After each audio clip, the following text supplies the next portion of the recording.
నమస్తే అండి. నమస్తే సార్. చూడండి, జగన్మోహన్ రెడ్డి మీద నిన్న సుప్రీంకోర్టు సంచలన వ్యాఖ్యలు చేసింది. జగన్మోహన్ రెడ్డి కేసుల మీద, జగన్మోహన్ రెడ్డి కేసుల మీద ఉన్న సిబిఐ ఈడీలకి ఇద్దరికీ కూడా ఆదేశాలు ఇస్తూ 2 వారాల్లోగా ఆయన పేరు మీద ఉన్న కేసులన్నీ, సిబిఐ కేసులన్నీ, ఈడీ కేసులన్నీ, ఆయన ఇప్పటివరకు గత 12 ఏళ్లలో ఎన్ని డిశ్చార్జ్ పిటిషన్లు వాడాడు, అదే కాకుండా తను కోర్టుకి రాలేనని చెప్తూ వంకలు చెప్తూ ఎన్నిసార్లు వాయిదాలు తీసుకున్నాడు కోర్టుకి అటెండ్ కాకుండా, ఈ పూర్తి వివరాలు ఇవ్వాలని చెప్పి సుప్రీంకోర్టు ఈడీ సిబిఐని ఆదేశించడం జరిగింది. నిన్న ఏం చెప్తారు దీని మీద? జగన్మోహన్ రెడ్డి చేసిన దారుణాలు, లక్షల కోట్ల అవినీతి చేసి జగన్మోహన్ రెడ్డి, అందులో 18,000 కోట్ల అటాచ్మెంట్స్ కూడా అయినాయి ఈడీ చేత. అటువంటి జగన్మోహన్ రెడ్డి కోర్టుల నుంచి తప్పించుకు తిరగటం, ఇదంతా చూస్తుంటే పాత బేతాళుడి విక్రమార్క కథల్లో బేతాళుడి విక్రమార్కను ప్రశ్నలు వేయటం, విక్రమార్కుడు సమాధానాలు చెప్పగానే బేతాళుడు వెళ్ళి తిరిగి చెట్టెక్కటం, అంటే ఈ కోర్టులు ప్రశ్నించడం, సిబిఐ ఈడీలు సమాధానాలు చెప్పడం, మళ్ళీ జగన్మోహన్ రెడ్డి వెళ్ళిపోయి ఇంట్లో కూర్చోవటం, జైలుకి మాత్రం వెళ్ళడు. బేతాళుడు చెట్టెక్కినట్టు జగన్మోహన్ రెడ్డి ఇల్లు ఎక్కుతూ ఉంటాడు. ఏంటి ఇది అసలు? ఏంటి దారుణం? ఆర్థిక నేరగాడు జగన్మోహన్ రెడ్డి ఇన్ని సంవత్సరాలుగా రోడ్ల మీద తిరుగుతూనే ఉన్నాడు. ఏంటి ఆయన్ని ఏ రకంగా విశ్లేషిస్తారు దీన్ని? ఈ న్యాయ వ్యవస్థ, ఈడీ, సిబిఐ వీటి గురించి ఎలా అసలు విశ్లేషణ చేస్తారు సార్? ముందుగా మీరు అడిగిన ప్రశ్నలో జగన్మోహన్ రెడ్డి గారి కేసుల గురించి అడిగారు. మీకు కార్తీక దీపం సీరియల్ తెలిసే ఉంటుంది సార్. అది ఎన్ని సంవత్సరాల నుంచి కొనసాగుతూనే ఉంది. వంటలక్క పాత్ర గురించి అందరికీ తెలిసిందేది. డాక్టర్ బాబు వంటలక్క, వాళ్ళకి ఇద్దరు పిల్లలు, పిల్లలు పెద్దవాళ్ళు ఎవరు, ఇలా వంటలక్క అలాగే ఉంటది, డాక్టర్ బాబు అలాగే ఉంటాడు. Exactly sir. ఇప్పుడు నేను జస్ట్ కార్తీక దీపం అనగానే మీరు అన్ని డాక్టర్ బాబు, వంటలక్క, వాళ్ళ పిల్లలు, ఆ స్టోరీ ఏంటనే చెప్తా ఉన్నారు. ఇప్పుడు దాదాపు 1 డెకేడ్ నుంచి ఎవరిని కదిలించిన ఇప్పుడున్న పరిస్థితుల్లో జగన్మోహన్ రెడ్డి గారి కేసులు ఏంటంటే 12 సంవత్సరాల నుంచి అతి మంచితనం, అతి నిజాయితీతనంతో జగన్మోహన్ రెడ్డి గారు కోర్టుకు వెళ్ళకోకుండా వేసినటువంటి డిశ్చార్జ్ పిటిషన్లు ఎన్ని, స్టేలు తెచ్చుకున్న స్టేలు ఎన్ని అని చెప్పేసి సుప్రీంకోర్టు గౌరవ న్యాయస్థానము ఎంత సమయం ఇచ్చింది సార్? 2 వారాల్లో సమర్పించాలని. అంటే 12 సంవత్సరాలుగా కొనసాగుతున్నటువంటి విచారణ గురించి ఇంకా 12 రోజుల పైన సమయం ఇచ్చిందంటే గౌరవ న్యాయస్థానము, మనం ఏం మాట్లాడాలో న్యాయ వ్యవస్థ గురించి కూడా ఈ రోజు ప్రజలు కూడా ఆలోచించే పరిస్థితి సార్.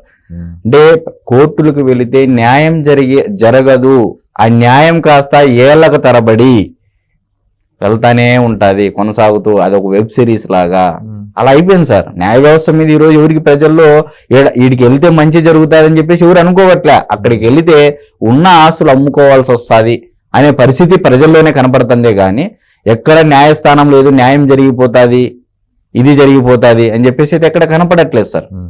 మరి ఫర్ ఎగ్జాంపుల్గా సార్ నేను ఏం చెప్తున్నానంటే, ఐడియలిజం, రియలిజం అని ఒక 2 పదాలు ఉన్నాయనుకోండి సార్. ఇవి అందరికీ తెలిసిన పదాలే. ఇప్పుడు ఫర్ ఎగ్జాంపుల్ ఒక 1000 కోట్ల అవినీతిపరుడు మీకు దొరికితే ఏం చేస్తారు సార్? ఇమీడియట్గా కేసు పెట్టి జైల్లో వేసి మక్కలు ఎరగొడతారు, బొక్కలో వేసి, మక్కలు మన భాషలో చెప్పాలంటే 1000 కోట్లు లాగేసుకుంటారు. అంటే మన మామూలుగా లోకల్ భాషలో ప్రజలకు అర్థమేం చెప్పాలంటే బొక్కలో వేసి మక్కలు ఎరగొడతారు. అంతేనా కదా సార్? అంతే. ఇది ఐడియలిజం. అంటే నేనేమంటున్నానంటే, మీకున్న ఆలోచన ఎవరికైనా, ఒక నిజాయితీ పరుడికి, ఒకరికి ఏదన్నా ఆలోచన, ఒక సిస్టమ్ మీద ఒక నమ్మకం ఉన్నోడు చేసే పని ఇది. మరి ఇంకో దగ్గరికి వచ్చేసి ఇప్పుడు రియలిజం. సరే, జగన్మోహన్ రెడ్డి గారు ఫర్ ఎగ్జాంపుల్ ఎన్ని వేల కోట్ల అవినీతి పరుడు అని చెప్పేసి అందరికీ తెలుసు. తెలిసిన తర్వాత ఆయన ఏం చేస్తాడు? మీరేమంటున్నారు ఇందాక బొక్కలు వేసి మక్కలు ఎరగొడతా అంటున్నాడు. ఇప్పుడు ఐడియలిజం బాగానే ఉంది. దాని తర్వాత జగన్మోహన్ రెడ్డి గారు బెయిల్ తెచ్చుకుంటారు, లాయర్లను పెట్టుకుంటాడు, హ్యాపీగా జీవితాన్ని ఎంజాయ్ చేస్తాడు. జరిగేది ఇదే కదా సార్, జరుగుతుండేది అదే, జరగబోయేది కూడా ఇదే అని ప్రజల్లో ఉన్నటువంటి ఒక భావన సార్. నేను చెప్పేటువంటిది కాదు, ప్రజల్లో ఉండేది నేను కనుక్కొని చెప్తున్నటువంటి చరిత్ర అదే కదా. సరే, మరి ఇంకో రియలిజానికి వస్తే ఇప్పుడు చాలా మంది ఎలా సమర్థించుకుంటున్నారంటే, ఏ నాయకుడు, ఏ రాజకీయ నాయకుడు చేయలేదు అవినీతి, ఎవరు ఎట్లా పోతే ఏముంది, రాష్ట్రం సంకనాకపోతే మాకెందుకు అనే పరిస్థితిలో ఆలోచనకి ఏ నాయకుని వాళ్ళు సమర్థించుకుంటున్నారు సార్. పక్క నియోజకవర్గ నాయకుడు ఇంత అవినీతి చేస్తే ఏం బా మావాడేం తక్కువ అనే పరిస్థితికి వచ్చారు. ఇప్పుడు రియలిజం అనే కాన్సెప్ట్కి వస్తే, సరే మనం వాడిని గట్టిగా బెదిరించి ఆ 1000 కోట్ల అవినీతిలో ఒక 500-600 కోట్లు లాగేశాము అని అనుకో, మనము బాగుంటాం, అవినీతి చేసినోడు బాగుంటాడు. మరి నీలాంటి నిజాయితీ పరుడో లేకపోతే ఒక సిన్సియర్ గా లేనటువంటి ఆఫీసర్ ఎవరెవరు మరి శిక్ష సంగతి ఏంటి అని అడుగుతాడు. అడిగితే వాడు చేసినటువంటి 1000 కోట్ల అవినీతిలో 500-600 కోట్లు మనం లాగేశాం కదా, అదే వాడికి పడ్డ శిక్ష అని చెప్పేసి అంటారు సార్. ఇదే శిక్ష అంటే కొత్త తరము, కొత్త ఆలోచనలు, కొత్త పోకడలు, కొత్త ప్రవర్తనలు, ఇలా ఉంది సార్ సిచ్యువేషన్. ఎలా ఉంది అంటే ఇప్పుడు 1000 కోట్ల అవినీతి చేసిన వాడి దగ్గర 500-600 కోట్లు మనం లాగేస్తే అది వాడికి పడ్డ శిక్ష అని మనం సమర్థించుకుంటున్నాం. మరి ఇప్పుడు చెప్పండి, ఐడియలిజం బాగుందా, రియలిజం బాగుందా, కొత్త తరం యొక్క ఆలోచనలు బాగుందా? 12 ఏళ్లుగా విచారణ చేస్తున్నటువంటి గౌరవ సుప్రీంకోర్టు న్యాయస్థానము ఇంకా సమయం ఇచ్చి నివేదిక సమర్పించండి, స్టేలు ఎన్ని పెట్టండి, డిశ్చార్జ్ పిటిషన్లు ఎన్ని చెప్పండి అని అన్నారు. అంటే అసలు ఇంకా ఆశ్చర్యకరమైన విషయం ఏంటంటే సిబిఐ కేసులు ఎన్ని ఉన్నాయి, ఈడీ కేసులు ఉన్నాయి, ఆ వివరాలు ఇమ్మని అడుగుతున్నారు.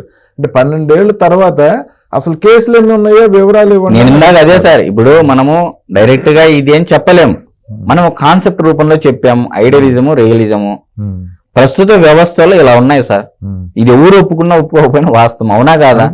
మరి 12 సంవత్సరాల నుంచి మామూలుగా ఒక ఎన్ఫోర్స్మెంట్ డైరెక్టరేట్ ఒక ఆస్తిని అటాచ్మెంట్ చేస్తే దానికి సంబంధించినటువంటి ఛార్జ్ షీట్ దాఖలు చేస్తే 3 సంవత్సరాల లోపల క్లియర్ చేసేసేయాలని ఒక చట్టం ఉంది. ఈడీలోనే ఒక చట్టం ఉంది. మరి ఎక్కడ చట్టము సార్? ఇవన్నీ క్లాజులని, సెక్షన్లని, రాజ్యాంగం అని, ఇవన్నీ అంబేద్కర్ గారు రాజ్యాంగం రాసిన తర్వాత చెప్పినటువంటి మొదటి మాట, నేను రాజ్యాంగం ఎంత గొప్ప రాసినా దాన్ని అమలు చేసేవాడు సరిగా లేకపోతే అది వృధాయే.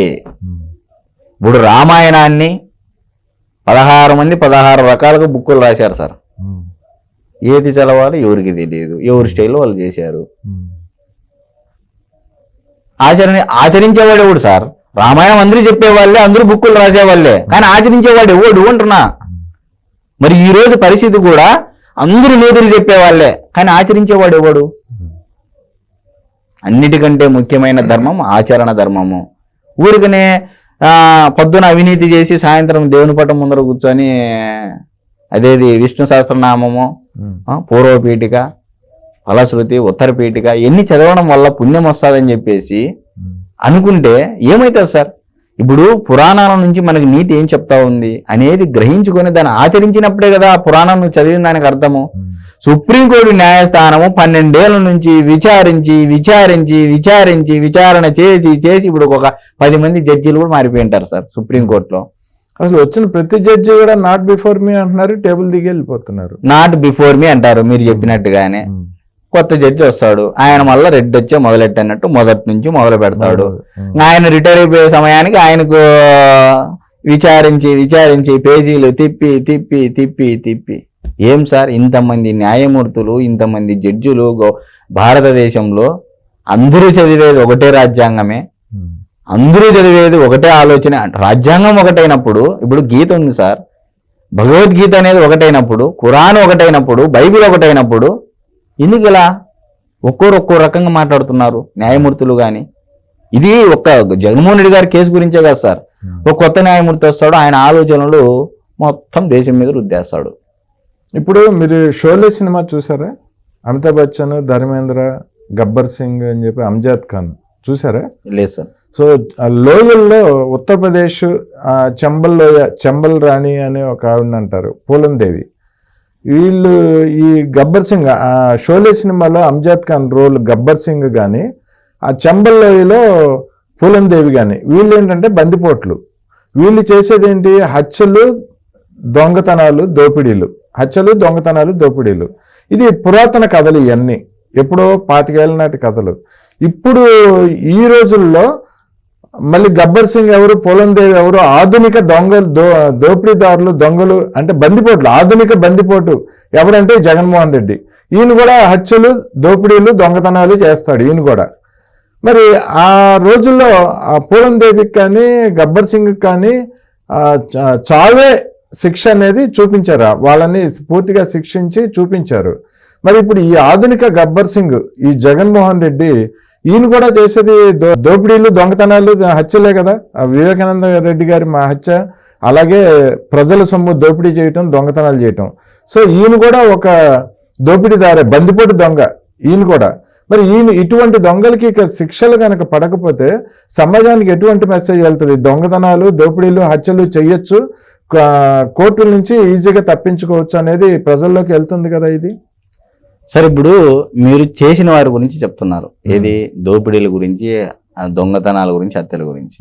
నిర్దాక్షిణంగా ఏ తప్పు చేయని వాళ్ళను కూడా ఏళ్ళకి తరబడి జైల్లో ఉంచినటువంటి దాఖలాలు ఉన్నాయి సార్, న్యాయస్థానాల తీర్పుల వల్ల.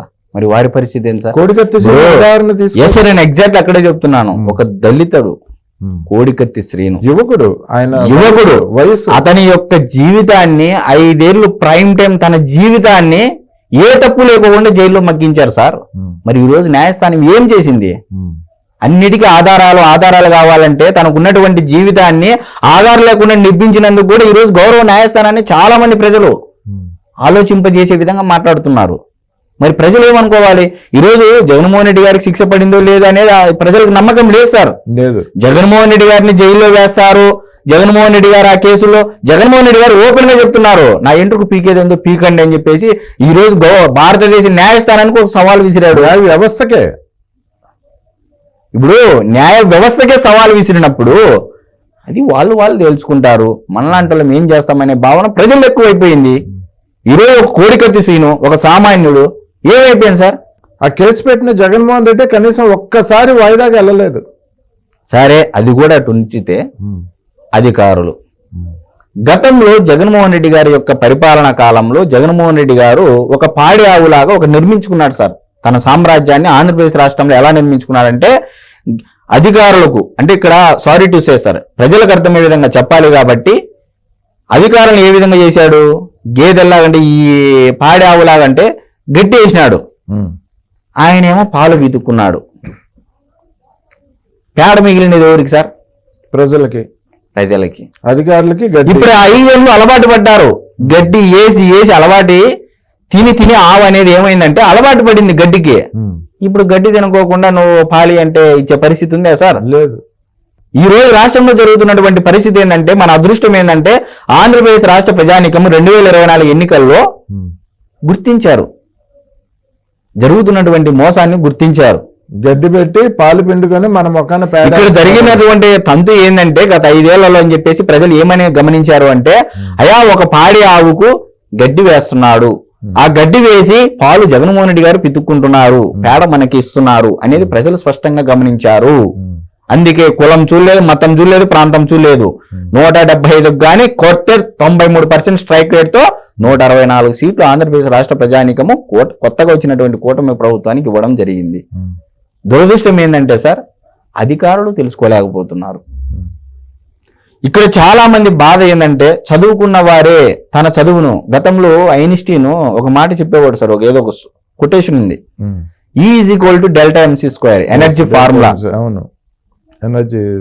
ఇది మంచికి ఉపయోగిస్తే మంచి జరుగుతుంది, చెడుకు ఉపయోగిస్తే చెడుకు ఉపయోగం, అనుభవం అయిపోతుంది. చెడుకు ఉపయోగిస్తే దాన్ని ఏం చేసినారు సార్? లాస్ట్కి చెడుకు ఉపయోగించినారు.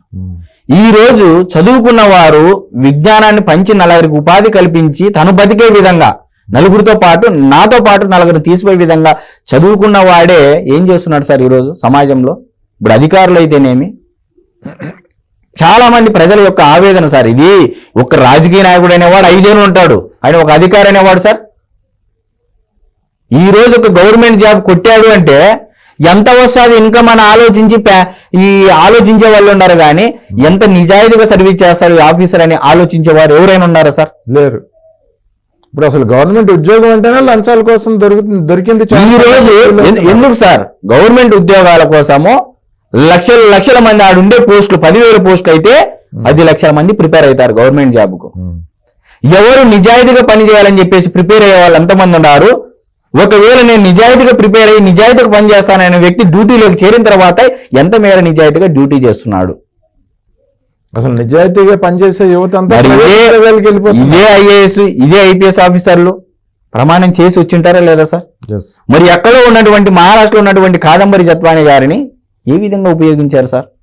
ఆ చదువు ఏమైపోయింది? ఆ ప్రమాణాలు ఏమైపోయినాయి? తనను నమ్ముకున్నటువంటి సిద్ధాంతం, దేశం కోసం పనిచేయాలన్నటువంటి సిద్ధాంతం ఏమైపోయింది? అందుకే ఈ మధ్య ఒక మూవీ వచ్చింది సార్, లక్కీ భాస్కర్ మూవీలో. Yes. అవును. డబ్బు అనేది అన్నిటికీ మూలము, ధనం మూలం ఇదం జగత్. ఇదం జగత్. జగన్మోహన్ రెడ్డి గారు పరిపాలించిన తర్వాత చాలా మంది యువతలో ఒక స్పష్టమైన మార్పు కనపడతాను సార్. ఏదేమైనా చేసైనా డబ్బు సంపాదించేసాలి, ఈజీ మనీ, కష్టపడేది ఎవరు కష్టపడట్లే. ఏమైపోయింది సార్? దాని పరిణామాలు ఈరోజు చూస్తూ ఉన్నాము. ఆ యాప్స్ అని, ఈ యాప్స్ అని, లోన్ యాప్స్ అని చెప్పేసి విచ్చలవిడితన బెట్టింగులు, తక్కువ టైంలోనే ఎక్కువ డబ్బు సంపాదించేసేలా. ఈరోజు తల్లిదండ్రులు కూడా చాలా మంది తెలుసుకోవాలి సార్. నాలాంటి యువకుడు ఆవేదన కూడా ఇది. ప్యాకేజీలు చూస్తున్నారు. ఒక వివాహం చేయాలంటే వాడు మంచోడా చెడ్డోడా? మా నాన్నగారి టైంలో ఆ పిల్లవాడు చదువుకుంటే బుద్ధిమంతుడు, ఏదో ఒక పని చేసుకొని బతుకుతాడని చెప్పేసి ఒక అమ్మాయిని ఇచ్చి పెళ్లి చేసేవారు. ఈ రోజు అట్లుందా సార్ పరిస్థితి? ఎందుకు డివోర్సులు అవుతున్నాయి? ఎందుకు విడాకులు అవుతున్నాయి? మళ్ళీ ఇదే న్యాయస్థానాలు పోవాలా? న్యాయస్థానాలు ఏళ్ళకి తరబడి సాగదీయాల. ఎన్ని సార్? ఒక్కటి కాదు, చాలా మంది ఈ రోజు యువకుల్లో మార్పు అనేది స్పష్టంగా కనపడుతుంది. జగన్మోహన్ రెడ్డి గారు 5 ఏళ్ళు పరిపాలించిన తర్వాత చాలా దుష్పరిణామాలు ఆలోచన తీరులో కానీ ప్రజల్లో, అధికారుల్లోని, ఇటు ప్రజల్లోని, యువతలోను స్పష్టంగా కనపడుతున్నాయి. ఈరోజు ఏదో న్యాయస్థానము పిలిచింది 2 వారాల్లోగా ఏదో జగన్మోహన్ రెడ్డి గారిని విచారించేసి లోపలేస్తారు, అది చేస్తారు, ఇది చేస్తారు అనేది ఎవరు నమ్మట్లే. ఎవరు నమ్మరు కూడా సార్. ఎట్లా నమ్ముతారు? ఏం జరిగింది విచారణ? జగన్మోహన్ రెడ్డి గారు బల్ల గుద్ది మరి చెప్తున్నాడు. ఏం చేస్తారు మహా అయితే? ఏమైతుంది? చేయండి చూద్దాం. ఇది నేను మాట్లాడినటువంటి మాటలు కాదు సార్. జగన్మోహన్ రెడ్డి గారే ప్రెస్ మీట్ లో ఒక విలేకరుడు చెప్పినటువంటి మాటలు. ఇది తెగింపుతాను. నేనేమంటున్నానంటే బరి తెగింప ఇంకోటనే పక్కన పెట్టాను సార్. ఈ రోజు ఒక న్యాయ వ్యవస్థకే సవాల్ విసిరారు. అది ఎవరు తెలుసుకోవాలి? న్యాయ వ్యవస్థ తెలుసుకోవాలి. భారతదేశ రాజ్యాంగం. నేను అనేది కూడా అదే సార్. చాలా మంది ఏమైపోయిందంటే వ్యవస్థలో తెలివైన వాడిని పనికి మాలడానికి ఉపయోగించేస్తున్నారు. ఇది మంచి పని చేస్తామని చెప్పేసి ఒక ప్రభుత్వం దగ్గరికి వెళ్తే ఆ అధికారి, ఒకవేళ రాజకీయ నాయకుడు అనుకోండి సార్, ఒక మంచి పని కోసం వెళ్తాం, 10 మందికి ఉపాధి కల్పించాలా, నాతో పాటు 10 మందిని పైకి తీసుకురావాలని నాలాంటి వెళ్తాడు అనుకోండి. వెళ్తే సరే, ఆ నాయకుడు ఏదో మంచి ఉద్దేశంతో ముందుకు తీసుకొని వెళ్దాం మీదని చెప్పేసి కన్సర్న్ అధికారికి పంపిస్తాడు. అధికారి ఏం చేస్తాడు సార్? తిప్పుతా తిప్పుతా తిప్పుతా తిప్పుతా నువ్వు వాడు మానుకునేటట్టు చేస్తారు. ఒక మంచి పని చేయాలంటే ఈ రోజు ఉన్నటువంటి సిచ్యువేషన్, అది ఏ ప్రభుత్వం అయినా సరే సార్, ఓపెన్ గా మాట్లాడుకోవాలి కొన్ని విషయాలు. ఒక మంచి పని కోసము ఒక్కొక్కసారి విమర్శించినా తప్పు లేదు. అంటే యువకుల్లో చాలా మంది ఎదగాలనే కసి ఉంది, కానీ ఎంకరేజ్ చేసే వాళ్ళు ఎంతమంది ఉన్నారు? తప్పునేమి ఈ రోజు గౌరవ న్యాయస్థానము, సుప్రీంకోర్టు, జగన్మోహన్ రెడ్డి గారు 12 ఏళ్ళ విచారణ, ఇవి జరుగుతూనే ఉన్నాయి. నువ్వు దాని గురించి ఆలోచించే పరిస్థితి ప్రజల్లో లేదు. పొద్దు ఏం జరగదబ్బా, జగన్మోహన్ రెడ్డి గారిని ఏం చేస్తారు, వీళ్ళు ఏం చేయలేరు అనే ఒక నైరాశ్యము ఆ ప్రజల్లో, ఎంటర్టైన్మెంట్ అనేది ఏం అంత యాంగ్జైటీ లేదు ప్రజల్లో. ఎవరు కల్పించారు అది? ఇప్పుడు చంద్రబాబు నాయుడు గారు దానికి కారణమా సార్? ఆయన అవినీతి చేశాడని చెప్పేసి కేంద్ర ప్రభుత్వము నియమించినటువంటి సంస్థలు, సిబిఐ, ఈడీ నియమించినటువంటి సంస్థలు ఈడీ అటాచ్ చేసి దర్యాప్తు జరుగుతూ ఉంది. ఎన్నాళ్ళ నుంచి జరుగుతూ ఉంది? 12 ఏళ్ల నుంచి జరుగుతుంది. మరి జగన్మోహన్ రెడ్డి గారి యొక్క మంచితనము, అతి నిజాయితీతనంతో ఎన్ని డిశ్చార్జ్ పిటిషన్లు వేశాడు, ఎన్ని స్టేలు తెచ్చుకున్నాడు అని చెప్పేసి ఈ రోజు 2 వారాల్లో సమర్పించాలంట. 2 వారాలు, 12 ఏళ్ల నుంచి విచారణ జరుగుతున్నటువంటి ఒక దర్యాప్తు గురించి మళ్ళా 2 వారాల సమయం. అంటే ఇక్కడ జగన్మోహన్ రెడ్డి గారు నేను ఎట్టి పరిస్థితుల్లో తప్పబట్టలేదు సార్. ఇందాక ఒక కథ చెప్పాను మీకు, ఐడియలిజం, రియలిజం అని. ఎగ్జాక్ట్ గా అదే వర్తింపజేస్తాను. జగన్మోహన్ రెడ్డి గారు హ్యాపీగా బతికేస్తున్నారు సార్ బయట. ఏమైతుంది? లాయర్ని పెట్టుకుంటారు, చట్టాల్లో దండి లొసుగులు ముసుగులు ఉన్నాయి. ఏదాన్ని పట్టుకొని ఏం చేయకూడదు సార్. యూపీఏ గవర్నమెంట్ పోయా, మోడీ గవర్నమెంట్ ఇప్పుడు 3 టర్మ్స్, మోడీ గవర్నమెంట్ 3వ ఇది అధికారము, కొత్తగా కూటమి ప్రభుత్వం వచ్చా, ఏం చేశారు సార్? ఏం చేయలేరు కూడా. ఏమంటే ధనం మూలం ఇదం జగత్. అంతకు మించి నేను ఇంకెక్కువ మాట్లాడక కూడా నా స్థాయికి, నా వయసుకు అర్హత లేదని నేను భావిస్తాను. అంటే ఎన్నో డిశ్చార్జ్ పిటిషన్లు చేశాడు జగన్మోహన్ రెడ్డి. డిశ్చార్జ్ పిటిషన్ అంటే అసలు ఈ కేసుకి నాకు ఏ సంబంధం లేదు, నన్ను ఈ కేసు నుంచి తప్పించండి అని అడగటం. 18,000 కోట్ల దోపిడీ సొమ్ముని లెక్కలు చూపించలేకపోయాడు జగన్మోహన్ రెడ్డి ఈడీకి. సో ఈడీ అటాచ్ చేసుకుంది డబ్బు. 18,000 కోట్ల సొమ్ము అటాచ్ చేసుకున్నప్పుడు అసలు ఈ కేసులతో నాకు సంబంధం లేదని చెప్పి డిశ్చార్జ్ పిటిషన్లు వేయటం ఏంటి, కోర్టులు వాటిని ఇంకా పరిశీలించడం ఏంటి, ఇన్ని సంవత్సరాలు కథ సార్ ఒకటి సార్, ఇప్పుడు మీరు ఏమంటున్నారు, డిశ్చార్జ్ పిటిషన్ నాకు సంబంధం లేదు ఆయన వేయడమే అంటున్నారు. సార్ ఒకవైపు సిబిఐ ఛార్జ్ షీట్లు దాఖలు చేసి ఎన్నిసార్లు కోర్టులో సమర్పించుంటారు సార్. ఇటు సిబిఐలో ఎవరైనా అధికారులు నిజంగా ఎంక్వైరీ చేయాలనుకుంటే, సరే వివేకానంద రెడ్డి గారి హత్య కేసులోనే ఇదే సిబిఐ ఆఫీసర్ రామ్ సింగ్ ఏం చేశారు సార్? ఎక్కడుంది సార్ న్యాయము? ఊరికనే మనం ఊరిని బాకాలు వదుకోవడం తప్ప ఏడుంది న్యాయము? ఎక్కడుంది సార్ న్యాయము? ఒక జగన్మోహన్ రెడ్డి గారి కేసే కాదు సార్, ఒక సివిల్ కోర్టు కంటే రైతుల భూముల సమస్య గురించి కోర్టుకి వెళ్తే ఈ రోజు 14 ఏళ్ళు 15 ఏళ్ళు పడుతుంది ఒక సమస్య తేలాలి అంటే. ఎక్కడుంది న్యాయము? ఒక లాయర్ అంటాడు వాయిదాల మీద వాయిదాలు, వాయిదాల మీద వాయిదాలు, వాయిదాల మీద వాయిదాలు, వాడు ఉన్నిరోంత ప్రాణం అంతా దానికి తగలబెట్టేసేలా, వచ్చిపోయే ఛార్జీలంతా, లాయర్ ఫీజు అంతా, ప్రొసీజర్ ఏంది మనకు తెలియదు, చట్టాలు తెలియకపోయా, ఆ లాయర్ ఏం చెప్తే మనం అది నమ్మాలా, ఆ జడ్జి ఏం చెప్తే మనం అది నమ్మాలా. ఇప్పుడు ఈరోజు ఒక వాహనం అనేది చెడిపోయింది సార్, ఫర్ ఎగ్జాంపుల్ బైకో కారు చెడిపోయింది, ఒక మెకానిక్ షాప్ దగ్గరికి తీసుకొని వెళ్తాం. ఇప్పుడు నీకు ఆ వాహనం గురించి ఐడియా ఉంటే ఎగ్జాక్ట్ గా ఎక్కడ పోయింది అనేది చెప్పి నువ్వు రిపేర్ చేయించుకుంటే దానికి మూల్యం మనం అంటే ఆ ఫీజు చెల్లించవచ్చు. ఈ రోజు రాజ్యాంగం ఎంతమంది ప్రజలకు తెలుసు సార్? ఇంత పెద్ద విద్యా వ్యవస్థ, ఆ వ్యవస్థ, ఇంత ఫండ్స్ ఇన్ని అంటున్నారు, ఎంతమందికి కరెక్ట్ గా ఇప్పుడున్న ఎమ్మెల్యేలకి ఎంపీలకి అది ఈ ప్రభుత్వం ఆ ప్రభుత్వం కాదు సార్, ఎంతమందికి రాజ్యాంగం తెలుసు? ఈరోజు ఆడుకుంటున్నారు సార్, ప్రజలతో ఆడుకుంటున్నారు. ఏ వ్యవస్థ అయినా అల్టిమేట్ గా ప్రజలకు మిగిలేది పేడే అని నేను చెప్తా ఉండేది నా భావన. పేడ మిగులుతుంది, ఆ పేడ తీసుకొని మనం ఒబ్బ దాంట్లోనే ఏరుకొని తినాలా, ఏడుంది ఏందనేది పరిస్థితి అయిపోయింది ఈ రోజు ప్రజలది. అయితే ఈ ఆధునిక షోలే సినిమాలో ఆధునిక గబ్బర్ సింగ్, లేటెస్ట్ గజదొంగ జగన్మోహన్ రెడ్డి బందిపోటు, ఈయనకి శిక్షలు పడే అవకాశం లేదంటారా? ఇక sir supreme court justice N V Ramana గారి మీదే లేఖ రాసి ఈయనట్లా ఆయనట్లా అని చెప్పినటువంటి గత చరిత్ర జగన్మోహన్ రెడ్డి గారు ఆరోపణలు చేశారు. అమరావతిలో ఆయనకి భూములు కొనుక్కున్నాడు, భూములు ఉన్నాయి, అది ఉన్నాయి. జస్టిస్ ఎన్వి రమణ గారు కమ్మ సామాజిక వర్గానికి చెందినటువంటి వ్యక్తి అని చెప్పేసి ఎక్కడ న్యాయమూర్తి అయిపోతాడని చెప్పేసి లేఖ రాసి ఇది చేసి అది చేసి చేసినటువంటి గతంలో చూసాం మనం. న్యాయ వ్యవస్థ మీదే ఇటువంటి తప్పుడు ఆరోపణలు చేసిన జగన్మోహన్ సార్ దొంగే పోలీసులు దొంగ అనే టైపు. ఇప్పుడు అర్షద్ మెహతా ఏదో కుంభకోణం గురించి మనం మాట్లాడుతున్నాం, స్టాక్ ఎక్స్చేంజ్ అవి ఇదని. జరుగుతున్నటువంటి కుంభకోణాలు రాష్ట్రానికి ఒక లీడర్ ఉన్నాడు ఎతికితే. సార్ ఈ వ్యవస్థ అనేది కల్పిట్ అయిపోయింది, ఎవరు మార్చలేరు దాన్ని. అంతా లంచాలమయము, అవినీతిమయం అయిపోయింది. చదువుకున్నవాడు అది కాస్తో కూస్తో ఎవడైనా ఉన్నాడు అంటే అది నీతి నిజాయితీగా చదువురాని వాడే సార్ ఈ రోజుల్లో. నాకుండే భావన ఏంటంటే కామన్ సెన్స్ తో ఇది మంచి ఇది చెడ్డ అని చెప్పేసి తెలుసుకున్నవాడు ఎవడైనా ఉన్నాడు, మాట్లాడేవాడు ధైర్యంగా ఎవడైనా ఉన్నాడు ఈ రోజుల్లో అంటే చదువులేని వ్యక్తి, చదువురాని వ్యక్తి అని చెప్పేసి నా భావన సార్. నిరక్షరాస్యుడే. ఈ రోజు మా ఊర్లో సార్ ఒక గొర్రెలు తీసుకొని వెళ్ళి గొర్రెల కాపరిలాగా వెళ్ళేటువంటి వ్యక్తి ఎంత కామన్ సెన్స్ తో ఉన్నాడో తెలిసిన సార్. ఏమయ్యా నువ్వు ఇన్ని చెప్తున్నావు, చట్టాలు సెక్షన్లు అది ఇది అంటున్నావు, నేను ఒక్క మాట అడుగుతానని చెప్పేసి ఇదే మాట అడిగాడు. ఏం సమాధానం చెప్పాలి సార్? నేను చదువుకున్నా, ఏం సమాధానం చెప్పాలా? అంటే చదువురాని వాడికే జ్ఞానం ఎక్కువ ఉంది అనేది ఇప్పుడున్న జనరేషన్ లో నాకు అర్థమైంది సార్. అంటే నా భావన ఇది. నా భావన ఇది. అయితే మీరు చెప్పేదాన్ని బట్టి, ఆ గొర్రెల కాపరి చెప్పేదాన్ని బట్టి చూస్తుంటే జగన్మోహన్ రెడ్డికి జైలుకి వెళ్లే సమస్య ఉత్పన్నం కాదేమో సార్. ఊరికి మీడియాలో ఏదో మనం బాకాలు వదుకోవడం తప్ప ఏమి జగన్మోహన్ రెడ్డి గారిని ఇదిగో రేపు అదిగో రేపు ఇంకో నెల ఇంకో 10 రోజులు ఏం జరగవు సార్. మనము చంద్రబాబు నాయుడు గారు అభివృద్ధి సంక్షేమము ఏం చేయాలా, ఎన్ని కంపెనీలు తేవాలా, ఆ డ్యాములు నదులు అనుసంధానం చేస్తే రైతుల కష్టాలు తీరతాయి, ఆయన ఈ దృష్టితో ఉన్నాడు.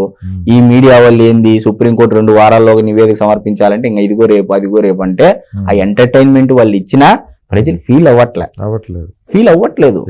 దాని గురించి మనం కూడా ఎక్కువ మాట్లాడుకోకపోవడం, అది న్యాయస్థానం తీర్పులు ఇచ్చిన తర్వాత అప్పుడు మాట్లాడితే సబబు, కానీ ముందుగానే ఏదో జరిగిపోతాదంటే మనం అబాస్ పాలైపోతాం.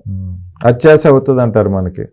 గౌరవ న్యాయస్థానం 12 ఏళ్ల నుంచి విచారణ చేసి చేసి చేసి ఇప్పటికీ మనం మాట్లాడుకుంటున్నాం చూడండి సార్. ఇప్పుడు నేను ఫెయిల్యూరా, న్యాయస్థానం ఫెయిల్యూరా? నేను అడుగుతున్నా. Yes, correct. ఒక సామాన్య పౌరుడుగా, ఈ దేశ పౌరుడుగా, ప్రజల కోసం నియమించినటువంటి న్యాయ వ్యవస్థలు కానీ, ప్రజల కోసం పరిపాలించే కార్యనిర్వాహక వ్యవస్థలు కానీ, ప్రజల కోసం చట్టాలు చేసేటటువంటి శాసన వ్యవస్థలు కానీ అన్ని ప్రజల కోసమే. ఎస్, మరి ప్రజలకి ఆ భావం లేనప్పుడు దేనికి మనం ఎందుకు యాంగ్జైటీకి ఫీల్ అవ్వాలి సార్? ఎస్, అవసరం లేదు.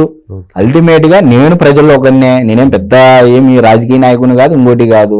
నాకుండే అభిప్రాయము, నాకుండేది ప్రజలకు ఎంత మేర చేరువగలుగుతానని నా భావన. ఓకే. అంతేగాని మనం ఏదో జరిగిపోతాది జగన్మోహన్ రెడ్డి కానీ ఇదిగో రేపు అదిగో రేపు అంటే అవన్నీ భ్రమలు. అంటే తీర్పు ఇవ్వనంత వరకు సార్. ఎస్, తీర్పులు ఇచ్చిన తర్వాత దాని తర్వాత ఏం జరిగిందనేది మనం విశ్లేషణ చేస్తే బాగుంటది. కానీ ముందుగానే అదిగో ఇదిగో అంటే ఏం ఉండదు అనేది అయితే నేను ఖచ్చితంగా చెప్తాను సార్. ఓకే ఓకే ఓకే అండి, థ్యాంక్ యూ అండి. నమస్తే.